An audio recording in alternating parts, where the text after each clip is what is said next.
विषमकटक bus stand धूमधाम सह आंबेडकर जयंती पालन कर संविधान प्रणेता विश्वरत्न बाबा साहेब डॉक्टर भीमराव आंबेडकर 135तम जन्म जयंती को बहुजन समाज पार्टी रायगड़ा पक्षर खूब आडंबर सह विषमकटक स्थित नूतन बसस्टाण्ड पालन कर बहुजन समाज पार्टी जोन स्तरीय बाबा साहेब जन्म जयंती पालन अवसर में विभिन्न अंचल प्राय 5000 अधिक लोके सामिल होता बेले मुख्य अतिथि भाव बहुजन समाज पार्टी केंद्रीय प्रभारी धीमान दाऊराम रत्नाकर, सम्मानीय अतिथि भाव राज्य सभापति सरोज नायक, राज्य प्रभारी जीतू जाकासिका, राज्य साधारण संपादक गंगाधर पुआला, राज्य संपादिका सुनीता बिड़िका तथा रायगड़ा जिलार बहुजन समाज पार्टी शीर्ष नेतृत्व मंडली उपस्थित थे। नील पताका और स्लोगान रे इंगित एक शोभायात्रा विषमकटक मुख्य रास्ता दे अतिक्रम करथिला। ए रैली जोगे हजार हजार संख्यारे बाबा साहेब प्रेमी नागरिक अनुयायी माने सामिल हुई नगर परिक्रमा करी विषमकटक स्थित बस स्टैंड को पहुंची। बस स्टैंड ठारे अवस्थित थिबा बाबा साहेब को प्रतिमूर्ति रे पुष्पमाल्य अर्पण करी साधारण सभार आयोजन करा जेतला। समस्त को हार्दिक जय भीम। आज आमर विश्वरत्न भारतीय संविधान प्रणेता डॉक्टर बाबा साहेब अम्बेडकर 135तम जन्म जयंती आम बहुजन समाज पार्टी रायगढ़ जोन तत्वावधान रे नेतृत्व रे आज पालन करागला। आज कार्यक्रम रे आमर मुख्य अतिथि भाव में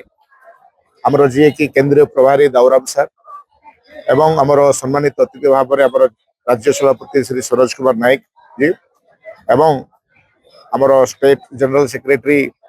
आमर गंगा पुआला भाई, स्टेट सेक्रेटरी एमती अन्य माने बहुत लीडर्स आज योगदान करथिले।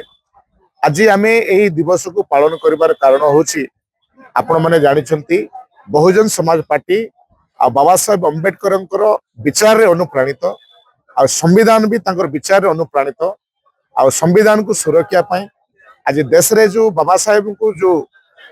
जो अपमान करा जाउछि तांकर संविधान को सम्मान जो दिया जाउ नाही आ एटा को लोकन को निकट रे सचेतन करिया पाई आ एटा को लोकन को निक पहुंचबा पाई आमे गां गां रे सचेतन करी आमे लोकन को आज डाकरा देथिलु आ आज समस्त आसेतिले सिखिलु आ किछि शपथ करके आज जाउछु जे आगामी दिन में समाज में काम करिवु। मोना सरोज कुमार नायक बहुजन समाज पार्टी राज्य सभापति। आज आमे रायगड़ा जिला सहित आमर जोन स्तरीय आमर कार्यक्रम रखिथु परम पूज्य बाबा साहेब 135तम जन्म दिवस ए अवसर में पाखापाखि 2000 अधिक कर्मकर्ता सब जोग देते आमर विषमकटक स्थित मार्कणमा मंदिर ठार गोटे राली सदृश गोटे बाहरला बाबा साहेब स्टेच्यू रे आमे पुष्पमाल्य अर्पण कलु यही आमर कार्यक्रम में परम आदरणीय दाकर से आमर केंद्रीय प्रभारी अच्छा से आज मुख्य अतिथि होते आमर परम पूज्य बाबा साहेब माने संघर्ष उपरे बहुजन समाज पार्टी कार्यक्रम उपरे विस्तार भाव आलोचना है लोक मैंने आशा करुँच आज समस्ते बुझी